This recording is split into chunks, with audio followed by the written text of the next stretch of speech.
Welcome students of BSc Part 2nd on the next lecture of paper 2nd unit 2nd। आज हम ethers के बारे में discuss करेंगे जो कि पेपर 2nd ऑर्गेनिक केमिस्ट्री का पेपर है और इसमें जो 2nd यूनिट है उसका एक पार्ट है। ईथर्स के बारे में अपन सबसे पहले उसका इंट्रोडक्शन पढ़ेंगे, फिर नॉमेनक्लेचर थोड़ा सा ब्रीफ में पढ़ेंगे क्योंकि ये अपन 12th में पहले पढ़ चुके हैं। मेथड्स ऑफ प्रिपरेशन, बनाने की विधियाँ, केमिकल रिएक्शंस पढ़ेंगे और इसके यूजेस के बारे में पढ़ेंगे। फर्स्ट ऑफ ऑल है इंट्रोडक्शन। ईथर एक कार्बनिक यौगिक है जिसमें ऑक्सीजन एटम जो है वो 2 कार्बन एटम से सिंगल बॉन्ड के द्वारा जुड़ा हुआ रहता है। ये जो आपके कार्बन एटम से जुड़ा हुआ रहता है, मान लीजिए ये 2 एल्किल ग्रुप्स हैं, अगर ये दोनों एल्किल ग्रुप्स सेम हैं, जैसे इस केस में देखिए इधर मीथिल ऑक्सीजन से जुड़ा हुआ है और इधर भी मीथिल ग्रुप जुड़ा हुआ है, इस तरह के अगर आपके दोनों ग्रुप्स सेम हैं, आर हैं दोनों, उसे हम कहेंगे सिंपल ईथर या सरल ईथर। और इन केस ये दोनों डिफरेंट हैं, एक मीथिल से जुड़ा हुआ है फॉर एग्जांपल और दूसरा वाला ईथिल ग्रुप से, ईथिल समूह से जुड़ा हुआ है, तो उसे हम कहेंगे मिक्स्ड ईथर या मिश्रित ईथर।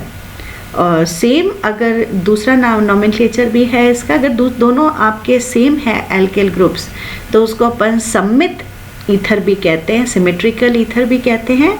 और यदि डिफरेंट हैं एल्किल ग्रुप्स तो हम उसे एसिमेट्रिक या अनसिमेट्रिकल ईथर्स भी कहते हैं। इसका जनरल फॉर्मूला है CnH2n+2O होमोलोगस सीरीज का।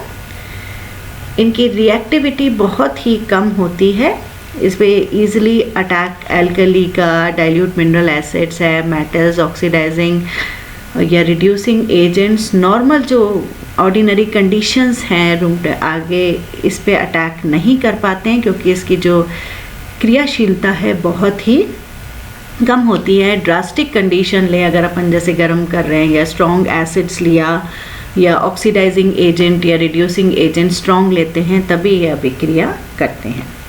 ये ज्वलनशील होते हैं, हाईली फ्लेमेबल रहते हैं और इनका बॉइलिंग पॉइंट बहुत ही कम होता है। एज फॉर एग्जांपल देखिए डाईईथिल ईथर का है 35 डिग्री सेंटीग्रेड।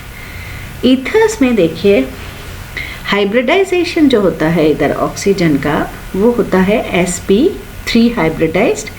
एक sp3 हाइब्रिड ऑर्बिटल जो है ईथर का वो आपके इसके साथ sp3 हाइब्रिड ऑर्बिटल कार्बन का जो एल्किल ग्रुप का है उसके साथ बॉन्ड बनाता है और दूसरा sp3 हाइब्रिड ऑर्बिटल दूसरे एल्किल ग्रुप के कार्बन के साथ बॉन्डिंग बनाता है, sp3 sigma bond and sp3 sigma bond.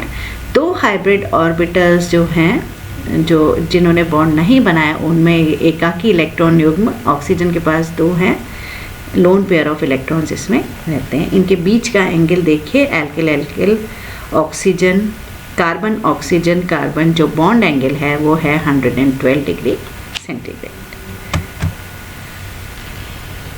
इसका नॉमेनक्लेचर ज़्यादा अपन डिटेल में इसका नहीं पढ़ेंगे, नॉमेनक्लेचर पहले अपन पढ़ चुके हैं, थोड़ा सा ब्रीफ आइडिया अपन रिकॉल करते हैं। ईथर्स का जो नॉमेनक्लेचर है IUPAC नॉमेनक्लेचर में अपन इसको कहते हैं alkoxy derivatives of hydrocarbon, means इसमें एल्कोक्सी एल्केन इसको अपन IUPAC नॉमेनक्लेचर में कहते हैं। एल्कोक्सी जो टर्म है वो उस कार्बन चेन के लिए आएगा जिसमें कि number of carbon atoms come है और उसके बाद जो पेरेंट आपका जो हाइड्रोकार्बन है वो चेन आ जाएगी और इसको अपन पूरा एल्कोक्सी एल्केन ईथर के अंदर एक ही वर्ड में लिखेंगे। देखिए इसके जो स्टेप्स हैं, select the longest chain and use its name as the base chain. सबसे पहला जो स्टेप है, हम दोनों में से सबसे लंबी चेन अपन सेलेक्ट करेंगे और उसे अपन पेरेंट हाइड्रोकार्बन मानेंगे। Change the suffix of the other hydrocarbon, जो दूसरी चेन है जो छोटी है इससे उसमें जैसे कि कोई भी आपका एल्किल ग्रुप है, उसमें अपन जैसे फॉर एग्जांपल मिथिल ग्रुप है, उसमें हम क्या करेंगे, YL हटा के OXY सफिक्स ऐड कर देंगे। जैसे मिथिल ग्रुप हुआ तो मिथॉक्सी हो जाएगा, इथिल ग्रुप है तो YL हटा दिया और इथॉक्सी हो गया। इस तरीके से छोटी चेन को अपन नेम करेंगे। फिर इसका जो एल्कोक्सी नेम है उसका अपन लोकेट करेंगे कि वो कौन से कार्बन पर जुड़ा हुआ है, और उसके बाद उसको अपन बेस जो अपना पेरेंट हाइड्रोकार्बन है उस नेम से पहले अपन उसको जोड़ देंगे। फॉर एग्ज़ाम्पल देखिए, ये आपके 2 एग्जाम्पल्स अपन ले रहे हैं, सिंपल से एग्जाम्पल्स हैं। इसमें से देखिए ये अपना ईथर है, इसमें 1 2 3 4 ये तो 4 कार्बन की है और इधर है 1 कार्बन की। तो अपनी पेरेंट चेन किसकी हो गई, 1 2 3 4, पेरेंट हाइड्रोकार्बन हो गया ब्यूटेन। और जो छोटी वाली जो हाइड्रोकार्बन चेन है जो मिथिल ग्रुप 1 की, इसमें अपन ने मिथिल का जो YL है सफिक्स उस पर क्या जोड़ दिया अपन ने, OXY, मिथॉक्सी बन गया। और जो मिथॉक्सी ग्रुप है इसका लोकेशन किस पे है, फर्स्ट कार्बन पे ये जुड़ा हुआ है। 1 2 3 4 अगर अपन नंबरिंग करते हैं तो अपन यहाँ से करेंगे तो ये हो गया 1 मिथॉक्सी ब्यूटेन। सेकेंड एग्जाम्पल देखिए, ये 2 हैं। अब इसके अंदर देखिए 1 2 3 और ये है 1 2, तो अपनी जो पेरेंट हाइड्रोकार्बन है वो होगा अपना ये वाली चेन होगी। अब इस चेन में अपन नंबरिंग अगर करते हैं इस चेन की तो 1 2 3, ठीक है। 2 पर तो आ रहा है आपका मिथिल ग्रुप और ये आ रहा है प्रोपेन। तो अपना जो मेन अपनी जो चेन है उसमें हो गया 2 मिथिल प्रोपेन। अब देखिए एल्कोक्सी चेन में देखिए इथिल ग्रुप है छोटी में, तो अपन इथिल में से ETHYL हटा दिया और उसकी जगह अपन ने इसको ऑक्सी रिप्लेस कर दिया, तो हो जाएगा 1 इथॉक्सी 2 मिथिल प्रोपेन। इस तरह से अपन नॉमेनक्लेचर IUPAC नॉमेनक्लेचर इसमें करते हैं। नेक्स्ट है प्रिपरेशन, बनाने की विधियाँ। सबसे पहले जो सबस्ट्रेट लेते हैं वो है अल्कोहल से अपन इसकी प्रिपरेशन करते हैं। अल्कोहल का डिहाइड्रेशन करते हैं प्रोटिक एसिड की प्रेजेंस में। फॉर एग्जांपल जैसे सल्फ्यूरिक एसिड अपन ने ले लिया। ये फॉर्मेशन ऑफ जो प्रोडक्ट्स हैं ये डिपेंड करते हैं टेम्परेचर पर।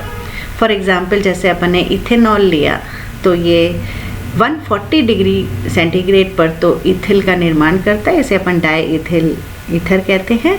और 180 डिग्री पर अगर अपन इसको करते हैं हाई टेम्परेचर पर तो ये एल्कीन बनाता है, ईथर से नहीं बनता। तो अपन को अगर ईथर चाहिए तो अपन को इसको टेम्परेचर ध्यान में रखना पड़ेगा। 140 डिग्री सेंटीग्रेड पर ये ईथर बनाएगा। इसकी क्रियाविधि देखिए, इथेनॉल का प्रोटिक एसिड के प्रेजेंस में है, ऑक्सीजन के पास लोन पेयर है। सबसे पहले इस पे प्रोटोनेशन होगा इस तरीके से और प्रोटोनेटेड OH हो गया। फिर इसमें देखिए नेक्स्ट जो मॉलिक्यूल है, दूसरा मॉलिक्यूल वो अटैक करेगा।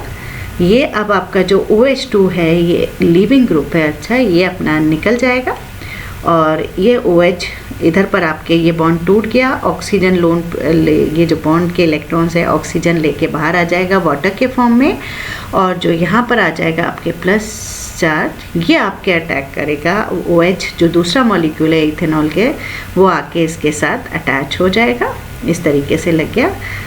और फिर क्या होगा, इसका डीप्रोटोनेशन होगा। चूँकि ये एसिड कैटेलाइज्ड डिहाइड्रेशन है, इसे हम एसिड कैटेलाइज्ड अम्ल उत्प्रेरित इसका निर्जलीकरण कहते हैं। तो यहाँ पर अपन ने प्रोटॉन ऐड किया था तो ये कैटलिस्ट की तरह से काम कर रहा है। नेक्स्ट स्टेप में इसका डीप्रोटोनेशन होगा और ये प्रोटॉन बाहर आ जाएगा और यहाँ पर इसके ऑक्सीजन के वापस दोबारा से उसके लोन पेयर आ जाएंगे और अपने प्रोडक्ट बनेगा इथॉक्सी इथेन या डाई इथिल ईथर।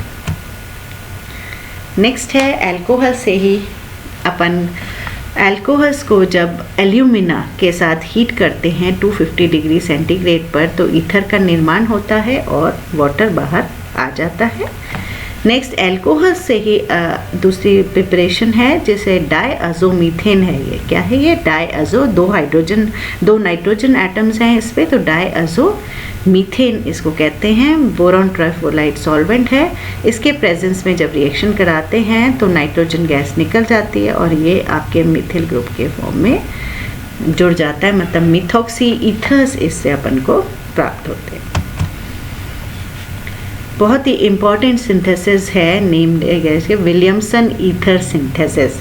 ये बेस्ट मेथड है, चाहे आप सम्मित ईथर बनाएं या असम्मित ईथर के लिए विलियमसन ईथर संश्लेषण मेथड, और बहुत ही इम्पॉर्टेंट है एग्जामिनेशन पॉइंट ऑफ व्यू से भी। ईथर्स को बनाने के लिए हम एल्किल हैलाइड्स या टॉसाइलेट्स को सोडियम या पोटेशियम एल्कोक्साइड्स के साथ जब ट्रीट करते हैं तो अपने को ईथर प्राप्त होता है। इसमें जो मैकेनिज़्म है वो SN2 मैकेनिज़्म होती है। देखिए इसके अंदर एल्किल हैलाइड में अपन ने फॉर एग्जांपल मिथिल आयोडाइड लिया और ये है आपकी 5 मेंबर्ड की रिंग है साइक्लोपेंटॉक्साइड आयन। ये एल्कोक्साइड अपन ने लिया है, इसका सोडियम एल्कोक्साइड ले लीजिए या पोटेशियम एल्कोक्साइड, तो ये साइक्लोपेंटॉक्साइड आयन है। ये आयन आपका SN2 मैकेनिज़्म हो रही है, एक ही स्टेप में ये मैकेनिज़्म होगी, आपके आयोडीन निकल जाएगा बाहर और ये बैक साइड से ये आयन अटैक करेगा। ट्रांजिशन स्टेट बनेगी जिसमें पार्शियल बॉन्ड फॉर्मेशन हो रहा है और इधर से बॉन्ड ब्रेकिंग हो रही है और उससे हमें साइक्लोपेंटिल मिथिल ईथर मिलेगा और आयोडाइड बाहर निकल जाएगा। नेक्स्ट है एल्कोक्सी मर्क्यूरेशन, डीमर्क्यूरेशन।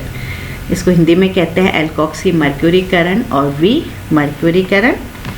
ये 2 पदों में होती है अभिक्रिया, 2 स्टेप प्रोसेस है। दिख रहा है एल्कोक्सी मर्क्यूरेशन है। सबसे पहले जब एल्कीन के हम रिएक्ट कराते हैं एल्कोहल और मर्क्यूरिक एसिड या ट्राइफ्लोरोएसीटेट के प्रेजेंस में, तो ये जो आपकी क्रिया होती है इसे कहते हैं एल्कोक्सी मर्क्यूरीकरण।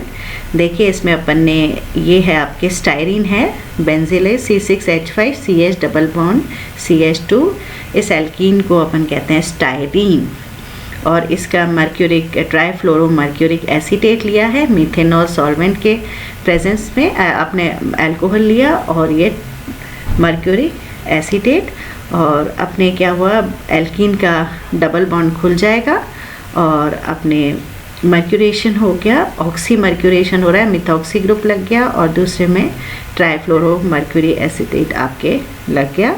उसके बाद जो नेक्स्ट स्टेप है विमर्क्यूरीकरण, ये जो स्टेप है इसमें रिडक्शन होगा कार्बन मरकरी बॉन्ड का जो सोडियम बोरोहाइड्राइड के प्रेजेंस में होगा और ये आपका यहाँ से मरकरी का रिमूवल हो जाएगा और इधर पर H आ जाएगा, तर आपका रिडक्शन हो गया विमर्क्यूरीकरण के अंदर और अपन को एल्कोक्सी ईथर मिलेगा, है ना। जैसे 1 मिथॉक्सी 1 फिनिल इथेन है इसका नाम, 1 मिथॉक्सी 1 फिनिल इथेन।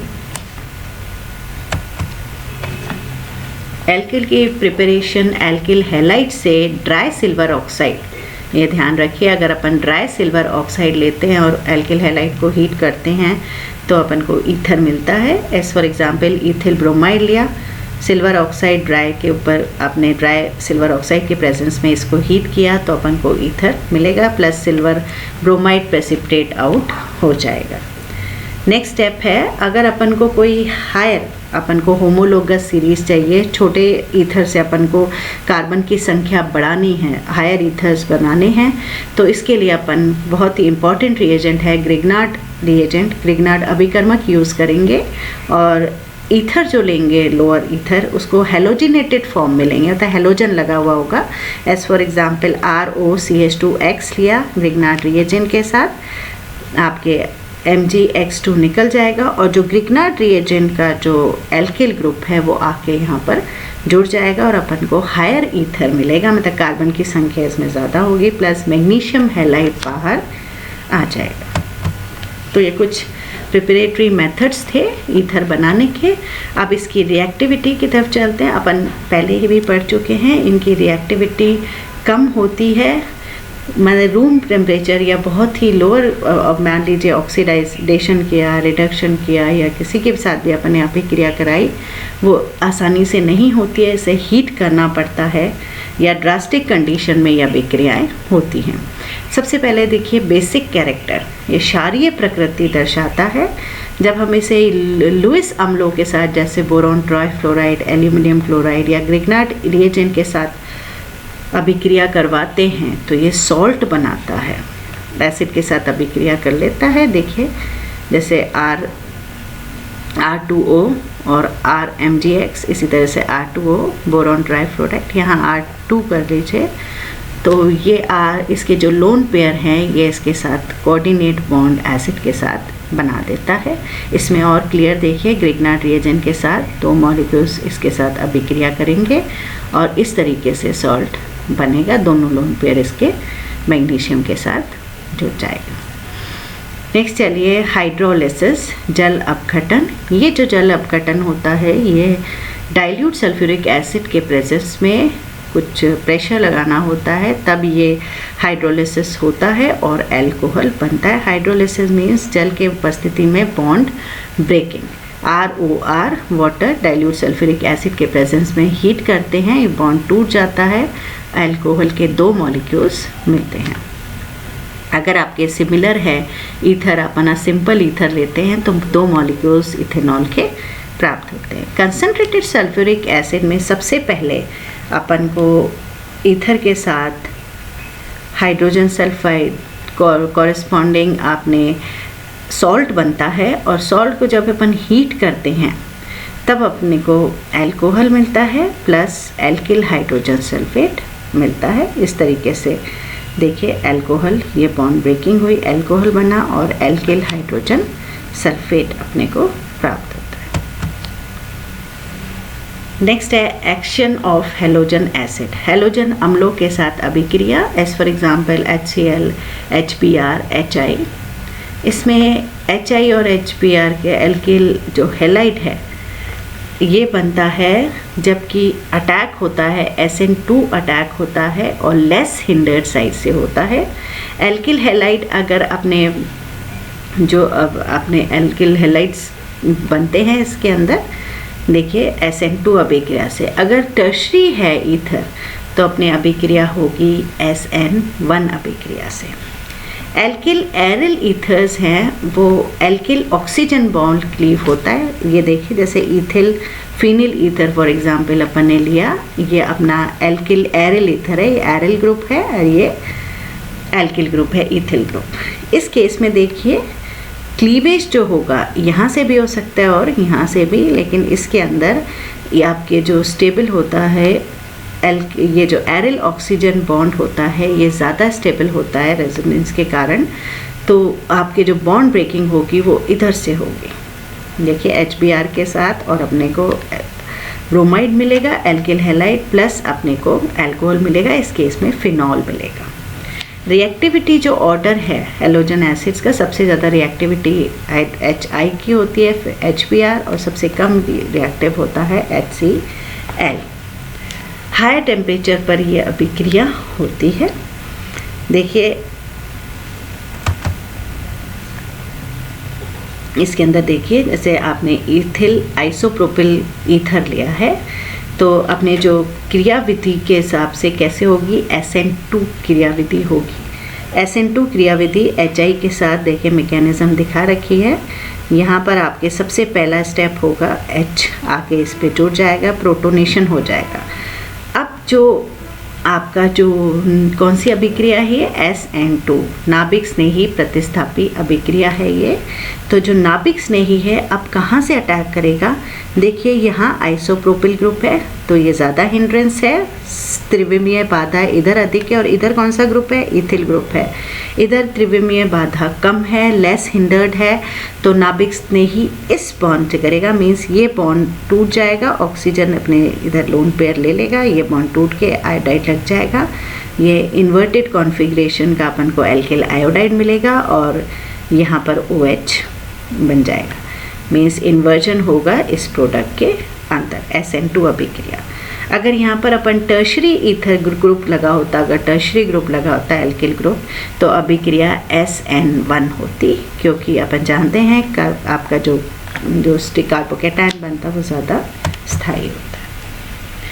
नेक्स्ट है हेलोजिनेशन, हेलोजनीकरण।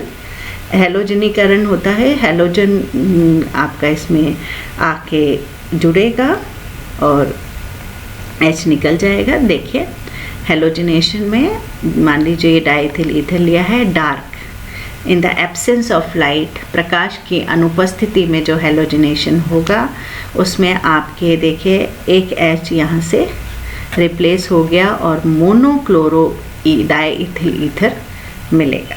लेकिन यही अभिक्रिया यहाँ पे सिर्फ सिंगल हेलोजिनेशन हुआ है, एक ही हेलोजन का एटम जुड़ा है। यही अभिक्रिया अगर प्रकाश की उपस्थिति में होगी, लाइट के प्रेजेंस में होगी, तो अपने जितने देखिए जितने अपने हाइड्रोजन हैं इसमें 10, ये सभी आपके रिप्लेस हो जाएंगे Cl से और अपन को पर क्लोरो डाइथिल ईथर मिलेगा। सारे हाइड्रोजन Cl से रिप्लेस हो जाएंगे और पर क्लोरो डाइथिल ईथर मिलेगा। नेक्स्ट रिएक्शन है रिएक्शन विद फॉस्फोरस पेंटाहेलाइड्स।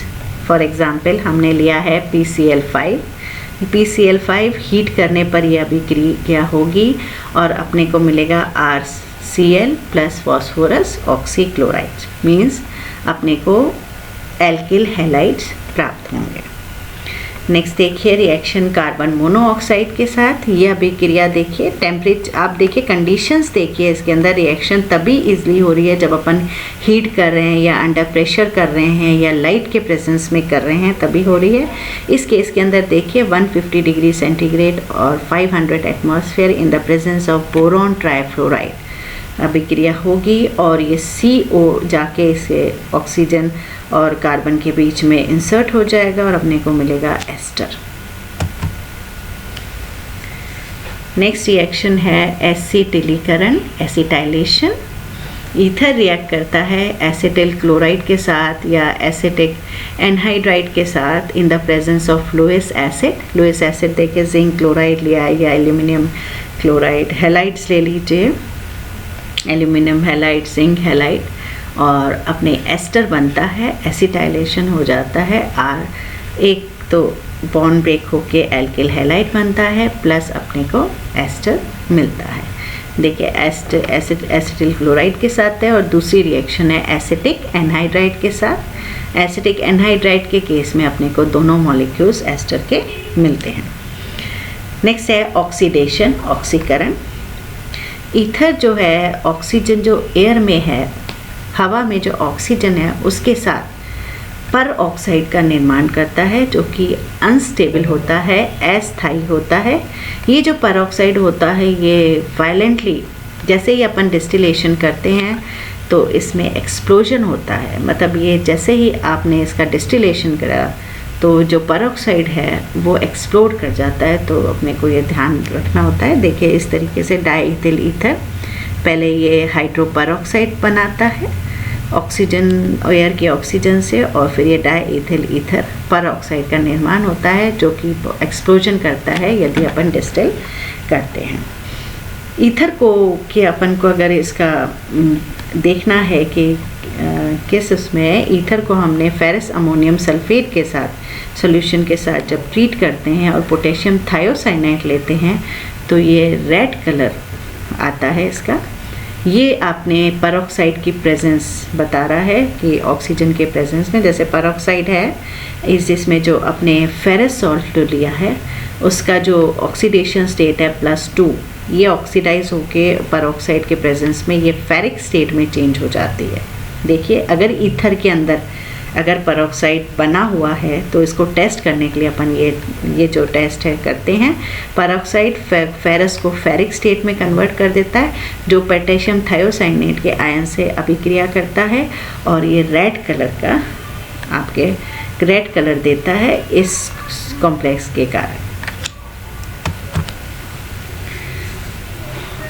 अगर स्ट्रॉन्ग ऑक्सीडाइजिंग, बहुत ही माइल्ड ऑक्सीडाइजिंग एजेंट्स जो होते हैं उनसे तो ये अभिक्रिया नहीं करता है, लेकिन अगर अपन स्ट्रॉन्ग ऑक्सीडाइजिंग ले रहे हैं जैसे पोटेशियम डाइक्रोमेट लिया या पोटेशियम परमैंगनेट लिया, तो ऑक्सीडाइज होकर ईथर अपने को एल्डिहाइड का मॉलिक्यूल देते हैं,